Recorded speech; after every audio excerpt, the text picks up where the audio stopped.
नमस्कार. आपण आलो आहोत एका शेतकऱ्याच्या शेतामध्ये आणि ह्या ठिकाणी हिरवगार आपल्याला असा जो मळा फुललेला दिसतो, ती केळीची सारखी पानं जी दिसत आहेत, तर ही केळी नसून ही ह्या ठिकाणी हळदीची लागवड केलेली आहे.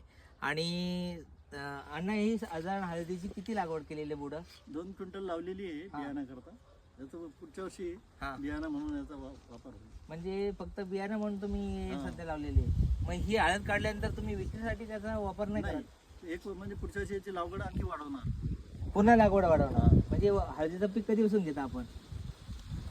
सुरुवात याच वर्षी याच वर्षी या वर्षी त्यांनी नवीन प्रकारचा प्रयोग करण्यासाठी अण्णांनी या ठिकाणी म्हणजे जाधव साहेबांनी एक चांगले शेतकरी आहेत आणि त्यांना चांगल्या प्रकारची पारितोषिक मिळाली आहेत उत्कृष्ट शेतकरी म्हणून, आणि ते वेगवेगळ्या प्रकारचे प्रयोग करत असतात. तर खूप छान असं यांनी हळदीचं रोपं लावलेली आहेत.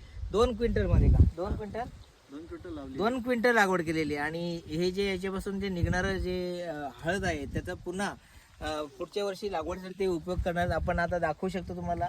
या ठिकाणी ह्या हळदीचं बूड आहे आणि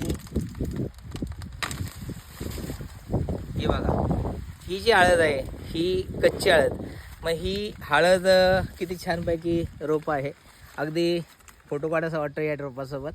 आणि ही जी हळद आहे ही आता अजून विकसित झालेली नाही, परंतु तुम्हाला दाखवण्यासाठी मी हे काढलेलं आहे. याच्यापासून 1 बाय 1 असं एकापासून दुसरं, दुसऱ्यापासून तिसरं अशा प्रकारे ते कंद एकमेकाला तयार झाले, जोडलेले दिसतात. आणि थोड्या दिवसानंतर, साधारण किती दिवसानंतर ही तयार होईल? मार्चपर्यंत तयार होते. मार्चपर्यंत हीच अगदी हे जे त्याचं काय म्हणतात त्याला, ही जी हळद आहे ही हळदीची अशी आपल्याला खूप प्रकारचा मोठा असा घडच्या घड तयार झालेला दिसेल. तर हिचा औषध म्हणून सुद्धा वापर केला जातो ना, ओल्या हळदीचा? हळदीचा उपयोग भरपूर.